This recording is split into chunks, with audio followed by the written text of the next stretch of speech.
Hello everyone, today I'm going to be showing you how to find the exact part that you want every single time you're in SurferBuddy.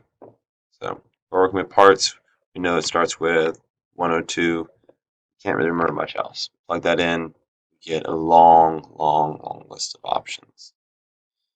All we know from this file types also, we know it's a circuit board. It's going to have a .dip file probably. Come here, this is our suffix filter. I'm going to put in .dip files, you have to give it a second to run. What this suffix filter is going to do is it's going to highlight every single option that has .dip files included in it.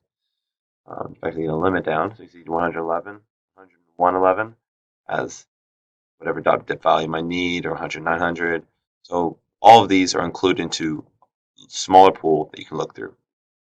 Now we don't want these grayed out versions. So we're going to come over here and click on this factory button. It's going to get rid of all the ones that don't have .dip files because we know for sure that's not the part that we need. Give it a second to run.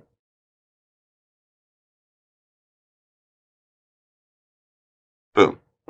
All the highlighted options are at the top, and then they're filtered to be the only things you can see. Now we know what our part's going to look like. So let's go over here, generate BOM pick with pictures. Click on this.